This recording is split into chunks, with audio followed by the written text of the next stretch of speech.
من مصیبت فبما کسبت ایدیکم ویعفو عن کثیر.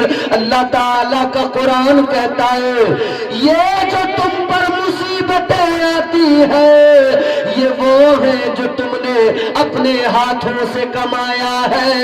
تم خود اپنے لیے مصیبتیں تیار کرتے ہو, تم خود اپنے لیے مصیبتیں جمع کرتے ہو. اللہ تعالی کی محبت کو سمجھ لو اور زندگی قرینے سے قاعدے سے سلیقے سے گزار لو تو اللہ کی محبت کا یہ عالم ہے. پروردگار تو اپنے بندوں کو جنت میں داخل کرنا چاہتا ہے, اپنے آپ کو ذرا سنوارنے کی ضرورت ہے. یاد رکھنا دنیا بھی سنور جائے گی, آخرت بھی سنور جائے گی, قبر بھی جنت کا باغ بن جائے گی.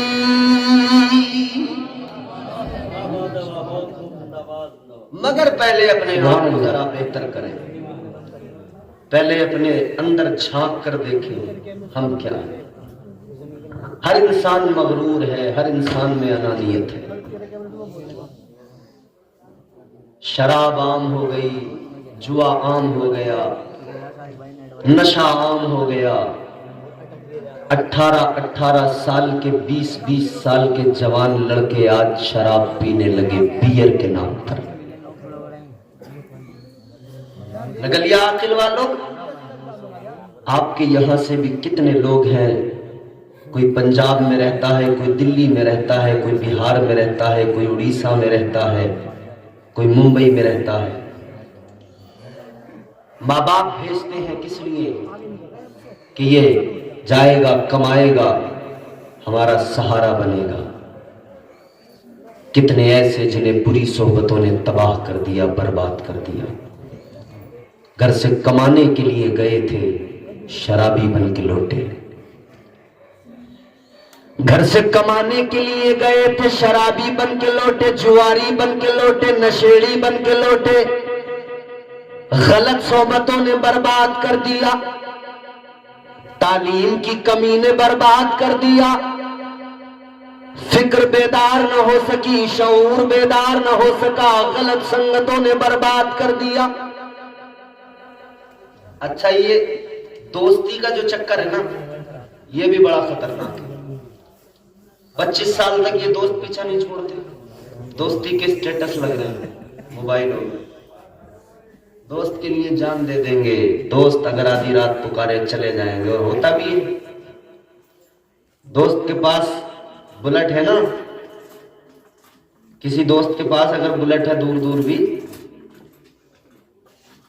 تو پھر آنے دو کوئی شادی اپنی رشتہ داری میں, دوست کی بلٹ لے کے پھر جائیں گے. دیکھو دوست کی بلٹ ہے اور اڑنا ان کا دیکھو, یہ اڑے اڑے پھر رہے ہیں. پلسر مانگ کے لائے ہیں مگر اڑنا ان کا دیکھو, اپنے آپ کو رامپور کا نواب سمجھ رہے ہیں. دوستوں کی سنگتوں نے اتنا برباد کیا, 25 سال خراب ہو گئے, نہ پڑھ سکے, نہ تعلیم حاصل کر سکے, نہ کچھ اور کر سکے. اماں ابا پریشان, جب زیادہ پریشان ہوئے تو پھر کسی نے مشورہ دے دیا یہ دوستیاں یہ یاریاں تبھی چھوٹیں گی, اس کا نکاح کر دو, اس کی شادی کر دو. تو اماں ابا نے کہا چلو بھائی اس کی شادی کرو. انہوں نے سوچا تھا شادی کر دیں گے تو یہ دوست یار جو ہے سب چھوٹ جائیں گے. ماں باپ نے شادی کر دی, دوست یار تو چھوٹ گئے, مگر میم صاحب جو آئی وہ بڑی خطرناک نکلی. انہوں نے آ کے گھر میں مہابھارت شروع کر دی. اماں ابا پھر پریشان, 25 سال تک تو دوستوں نے پریشان رکھا, شادی ہو گئی تو میم صاحب آ گئی, انہوں نے پریشان رکھا. کل ملا کے ماں باپ بڈھے ہو گئے, سکون نہ مل سکا اولاد سے. کیوں؟ ماں باپ کی اس میں سب سے بڑی کمی یہ تھی کہ جب وہ بچہ تیری آغوش میں تھا، ماں کی آغوش میں تھا، تب ماں اس کی تربیت نہیں کر پائی. جب وہ باپ کی انگلی پکڑ کے چلنا سیکھ رہا تھا تب باپ اس کی تربیت نہیں کر پایا. تربیت نہ کرنے کا نتیجہ یہ نکلا کہ تم نے ایک بیٹے کی تربیت نہیں کی، اس کے سبب تمہاری پوری زندگی مشکلوں بھری ہو گئی.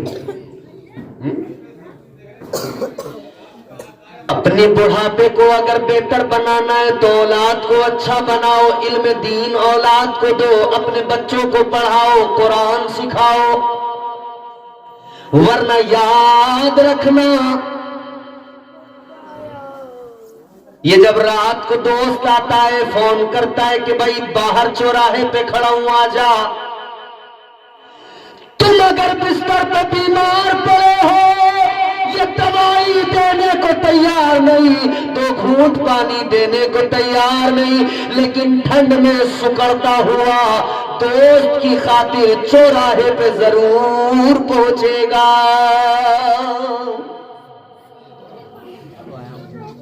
یہ دوستیاں، یہ سنگتیں، انہوں نے کسی کو شرابی بنایا، کسی کو کبابی بنایا.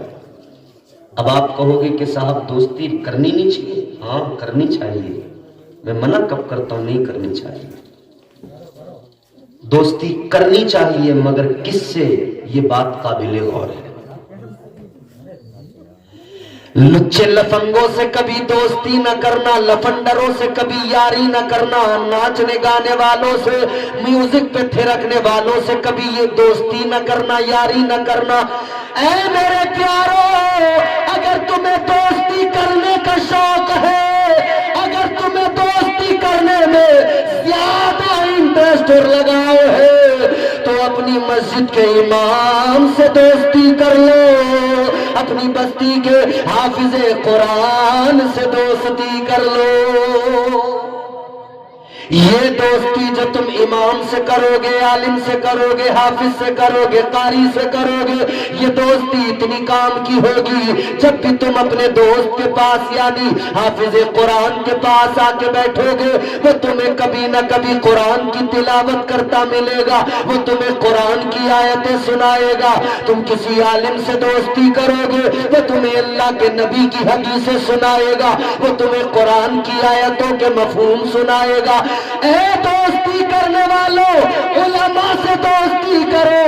علماء کی دوستی تمہاری دنیا کو بہتر بنائے گی، تمہیں آخرت کی تیاریاں سکھائے گی. تو عقل مند آدمی وہ ہوتا ہے جو اپنے دوست کو سوچ سمجھ کر چنے، اور ایسا دوست چنے جو اس کے کام آئے، جو اسے فائدے کی بات بتائے. کون بتائے گا فائدے کی بات؟ یہ علماء بتائیں گے جن کے سینے میں علم قرآن ہے، مصطفیٰ جان رحمت کی تعلیمات جن کے سینے میں ہے. یہ میرے حضور کی تعلیمات ہی انسان کو اس کے منصب تک اور انسان کوئی ایسا نہیں ہے کہ انسان کا منصب یہ ہے، انسان کا عہدہ یہ ہے کہ اللہ نے اسے اشرف المخلوقات بنایا ہے. مگر معاملہ کیا ہے جانتے ہو نا؟ اللہ نے اسے ساتھ ساتھ آزمائشوں میں ڈالا ہے. اللہ تعالیٰ نے انسان کو اشرف المخلوقات بنایا، مسجود ملائک بنایا، مسجود ملائکہ بنایا. مگر اس کی آزمائش یہ کہ آزمائشوں میں اللہ نے دیکھو کیسے ڈالا، دنیا میں بھیجا نا تو اللہ نے نفس ساتھ رکھا، شیطان بھی بہکانے کے لیے لگا ہوا ہے. اب یہاں امتحان ہے، یہاں آزمائش ہے، یہاں آزمائش ہے. یہ اپنے آپ کو بچائے گا یا نہیں، اپنے نفس پہ کنٹرول کرے گا یا نہیں. کہیں ایسا تو نہیں کہ دنیا کی رنگینیوں میں گم ہو جائے گا، دنیا کی رانائیوں میں کھو جائے گا. اور اللہ نے پھر دیکھو کرم بھی کتنا کیا، آزمائش میں بھی ڈالا، آزمائش میں بھی ڈالا. اور کرم کتنا، اللہ تعالیٰ نے آزمائش میں ڈالا تو کرم بھی اتنا فرمایا، توبہ کا دروازہ بھی کھول دیا. اے بندے اگر شیطان کے بہکانے پر تو بہک گیا اور گناہ تو نے کر لیا تو توبہ کا دروازہ کھلا ہے، واپس آ جانا، توبہ کر لینا، رو کے آنسو بہا دینا، تیرا رب تیرے گناہوں کو معاف فرما دے گا۔ تو توبہ کر لینا، توبہ کا دروازہ کھلا ہے۔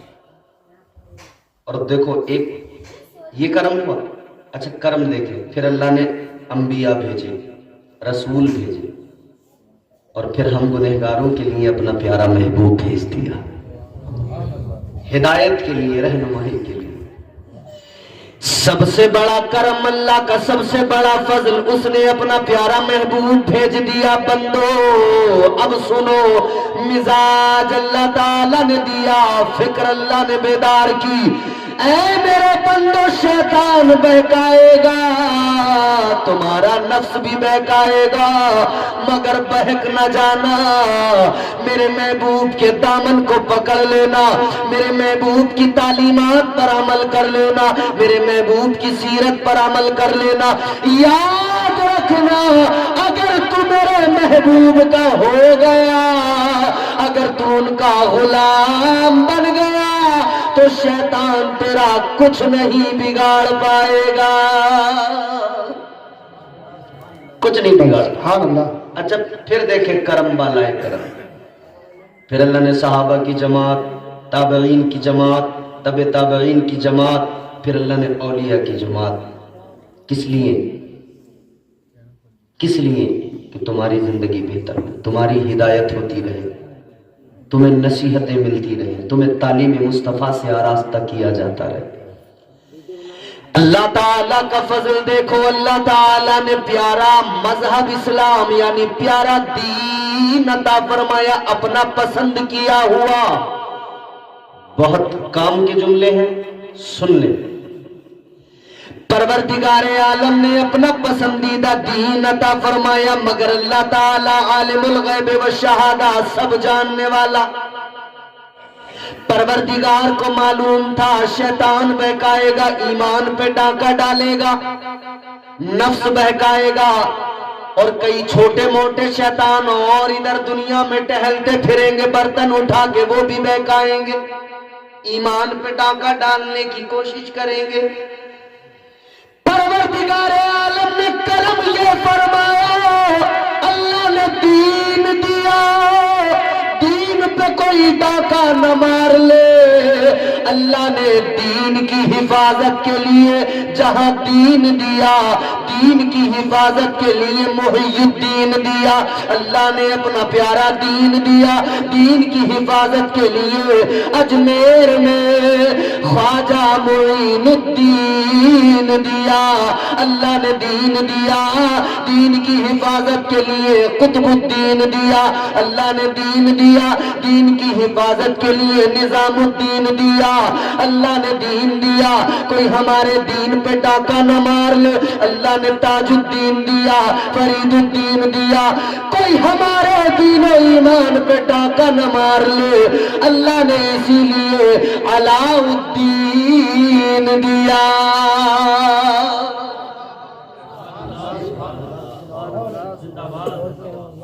بات ختم کرتے ہیں، ہمارے نذیر بھائی کی ایک فرمائش تھی، اور شاید میں اب اس مقام پہ پہنچ گیا ہوں کہ اس فرمائش کو پورا کر سکتا ہوں اختصار کے ساتھ۔ اللہ نے خواجہ معین الدین دیا۔ ہندوستانیوں اپنی قسمت پہ ناز کرو، ہندوستان کے بھارت کے مسلمانوں اپنی قسمت پہ ناز کرو۔ دجالی میڈیا بار بار سوال کرتا ہے، ونشج کس کے ونشج ہیں آپ، کس کے ونشج ہیں آپ، کس کے ونشج ہیں آپ؟ بابر کے ونشج ہیں، فلاں کے ونشج ہیں۔ دجالی میڈیا ہمارا، اس میڈیا نے تباہ کر دیا۔ مگر میں یہ کہنا چاہتا ہوں، ہم سے یہ سوال نہ کرو ہم کس کے ونشج ہیں، اتنا جان لو ہم اس کی اولاد ہیں جسے اللہ نے جنت سے بھیجا زمین پر تو اس کا پہلا قدم ہندوستان کی سرزمین پر رکھا گیا تھا۔ آج سری لنکا ہے الگ، کل تو اسی ملک کا حصہ تھا۔ اچھا ایک اور عجیب تماشا، حضرت ہم کسی بادشاہ کی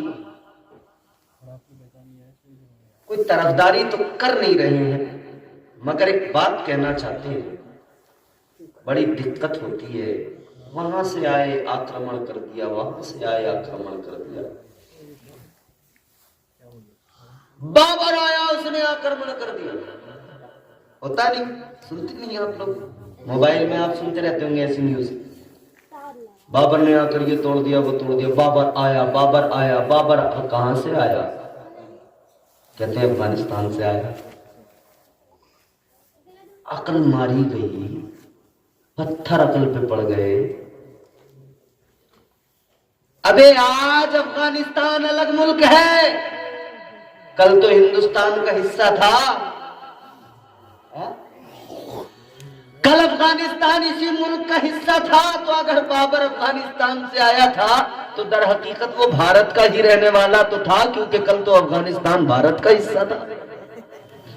خیر ہم پھر بھی کسی کی وکالت بادشاہ کی نہیں کر رہے، مگر ہاں ہم بابر بادشاہ کی بادشاہت کی بات نہیں کرتے، مگر ہم خواجہ غریب نواز کی حکومت کی بات کرتے ہیں۔ میرے خواجہ کی حکومت کل بھی تھی، آج بھی ہے، اور بھارت پر غریب نواز کی حکومت صبح قیامت تک رہے گی۔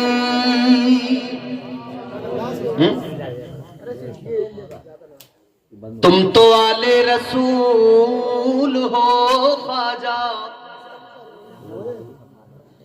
تم تو آلے رسول ہو خواجہ، باغ جنت کا پھول ہو خواجہ۔ آج ہم کلمہ پڑھتے ہیں اس لیے کہ ہمیں کلمہ خواجہ نے پڑھایا ہے، مسجدوں میں اذانیں ہوتی ہیں اس لیے کہ یہ اذان مسجدوں میں کیسے ہوتی ہے یہ غریب نواز نے سکھایا ہے۔ آج یہ جو قرآن کی تلاوتیں گھر گھر ہو رہی ہیں، مدارس میں ہو رہی ہیں، یہ قرآن کی تلاوت غریب نواز نے سکھائی ہے، تاجدار اجمیر نے سکھایا ہے، یہ اجمیر کے بادشاہ کا صدقہ ہے۔ ہم پیادے ہیں وزیروں میں گنے جاتے ہیں، چشتیہ در کے فقیروں میں گنے جاتے ہیں، جب سے خواجہ نے عنایت کی نظر ڈالی ہے، کاچ کے ٹکڑے تھے ہیروں میں گنے جاتے ہیں۔ وہ غریب نواز کے ہندوستان میں اسلام کا پرچم لہرایا، اسلام پھیلایا، کلمہ لوگوں کو پڑھایا، آقا کا غلام بنایا۔ اللہ کی قسم وہ غریب نواز، وہ تاجدار اجمیر، اللہ نے وہ شان عطا کی، وہ عزت و مقام عطا کیا کہ بھیجا میرے مصطفیٰ نے چن کر، اے معین الدین ہندوستان جاؤ، بھیجنے والے مصطفیٰ، آنے والے غریب نواز۔ تو جب آقا نے بھیجا ہو اور اس یہ کہہ کر بھیجا ہو کہ جاؤ بھارت کے لوگوں کو کلمہ پڑھاؤ، بھارت والوں اپنی قسمتوں پر ناز کرو، آقا کو ہم سب کی اتنی فکر تھی کہ حضور نے ہمیں جہنم سے بچانے کے لیے اجمیر کا راجہ بنا کر، بھارت کا راجہ بنا کر غریب نواز سرکار کو بھیج دیا۔ پھر میرے غریب نواز سرکار نے تبلیغ کی، کیا انداز تھا تبلیغ، اسلام کی تعلیمات کو اہم کیا، انداز کیا تھا۔ آپ نے دیکھا یہاں جو بھی ہے بس اپنے ہاتھوں سے بنائے ہوئے پتھر کے صنم، آج وہ دیکھیے بھگوان بنے بیٹھے ہیں، جسے دیکھیے وہ مندروں کے راستے پر ہے، جسے دیکھیے وہ پوجا کر رہا ہے، کیسے ان کو سمجھائیں، کیسے بتائیں۔ ایک موقع آیا اور اتنا پیارا آیا کہ اس نے بہتوں کو کلمہ پڑھا دیا، اس موقع کی وجہ سے غریب نواز۔ کون سا موقع آیا وہ موقع کون سا ہے؟ ایک بہت بڑے پنڈت جی تھے، بہت عزت تھی، بہت بڑے پجاری تھے، بڑا سمان کرتے تھے لوگ ان کا، بڑا سمان تھا، بڑی عزت تھی، بڑا نام تھا، بڑا رتبہ تھا، بڑے پجاری تھے۔ لوگ جہاں دیکھ لیتے تھے ہاتھ باندھ کے کھڑے ہو جاتے تھے، جھک جھک کے پرنام کیا کرتے تھے، لوگ جہاں دیکھتے تھے عزت کرتے تھے۔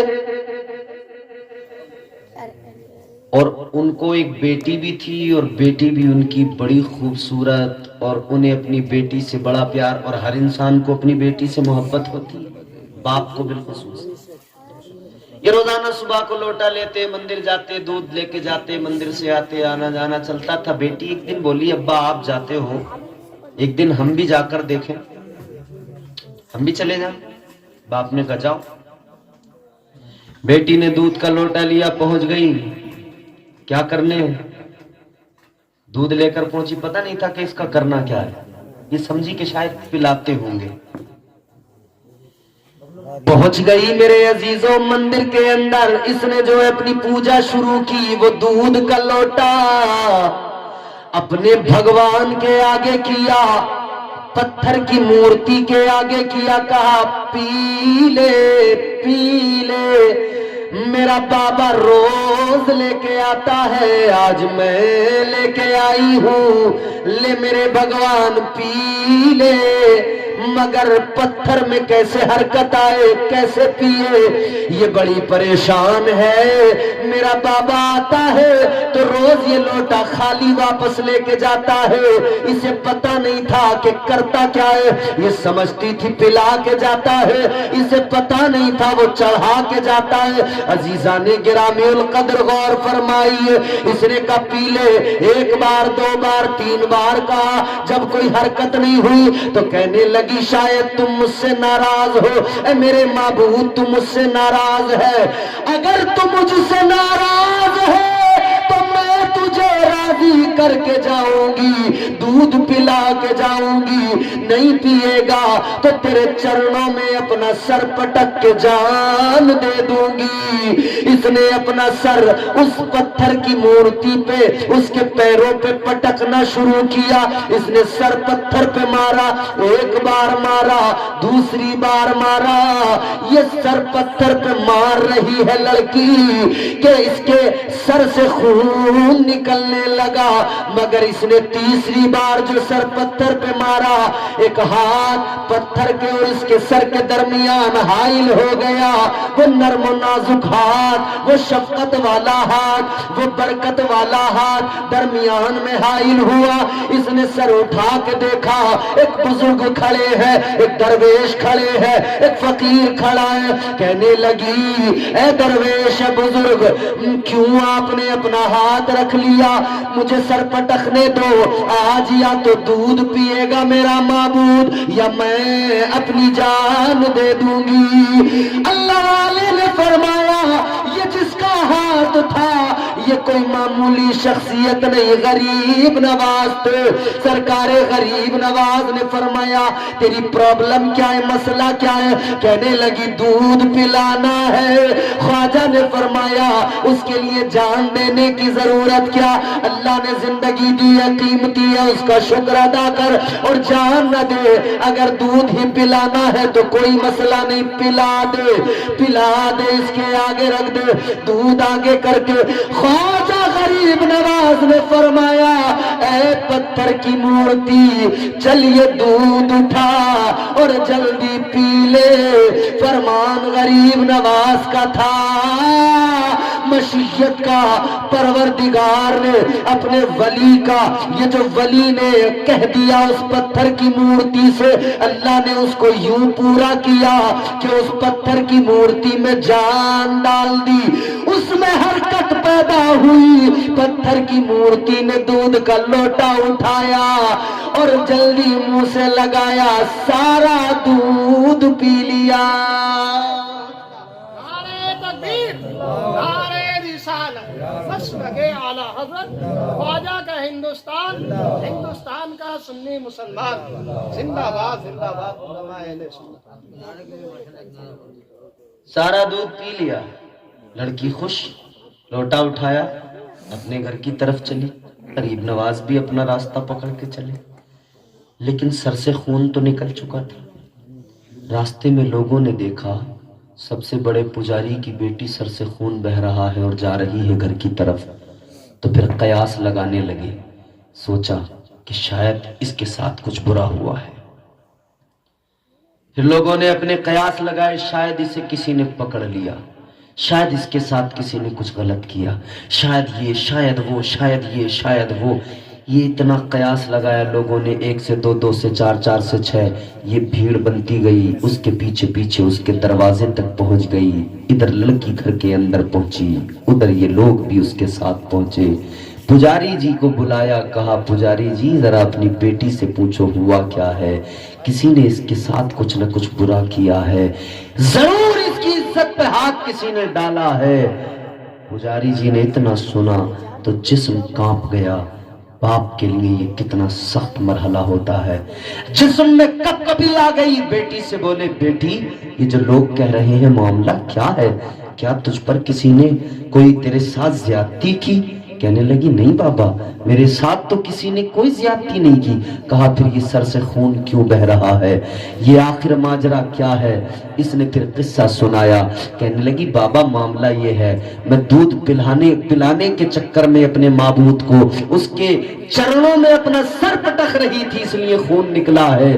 تو کہا پھر میں دودھ پلا کر آئی ہوں۔ لوگوں نے اتنا سنا، کہا اب تو بالکل بات صاف ہو گئی، یقیناً کچھ نہ کچھ غلط ہوا ہے، یقیناً اس کی عزت کے ساتھ کھلواڑ ہوا ہے، کیونکہ یہ جو کہہ رہی ہے کہ دودھ پلا کے آئی ہوں، ہماری اتنی عمریں ہو گئی، ہم بھی روز جاتے ہیں، کبھی کسی پتھر کے معبود نے دودھ نہیں پیا ہے۔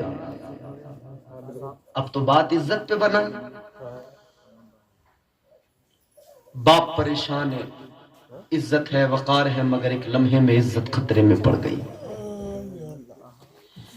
جب بیٹی نے سارا معاملہ سمجھا تو پھر اس کی آنکھوں میں آنسو آئے، اپنے باپ سے کہنے لگی اے بابا غلط نہ سمجھو، آپ کی بیٹی ابھی بھی اتنی ہی پاکیزہ ہے جتنی پاکیزہ گئی تھی، ایسا کوئی معاملہ نہیں۔ تو کہا تو جو یہ بات کرتی ہے کہ دودھ پلایا ہے یہ کیسے ہو سکتا ہے، پتھر تو کبھی دودھ نہیں پیتے۔ کہا میں نے تو پلایا ہے۔ تو کہا بیٹی کیا تو پھر پلا دے گی؟ کہا ہاں پلا دوں گی۔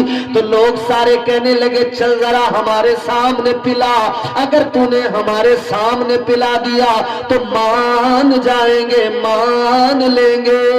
یہ آگے آگے دودھ لے کر چلی، پیچھے پیچھے سب لوگ چلے، وہ پجاری جی پنڈت جی بھی چلے، پہنچ گئے اسی مندر کے اندر۔ دودھ کا لوٹا اس نے آگے کرا، آگے رکھنے کے بعد میں کہنے لگی اے میرے معبود اٹھا لے پی لے، یہ دودھ تیرے لیے لائی۔ مگر پتھر تو پتھر، کوئی حرکت نہیں، ہلا بھی نہیں۔ لوگوں نے دیکھا تو کہنے لگے دیکھو ہم نہ کہتے تھے یہ جھوٹ بول رہی ہے، جھوٹ سامنے آ گیا۔ اس نے اتنا سنا، پریشان ہوئی، ذرا سی غصے میں بھی آ گئی، کہنے لگی اے میرے پتھر کے معبود سن لے، بات میری عزت پہ بنائی ہے، دودھ لائی ہوں پی لے، اگر ایسے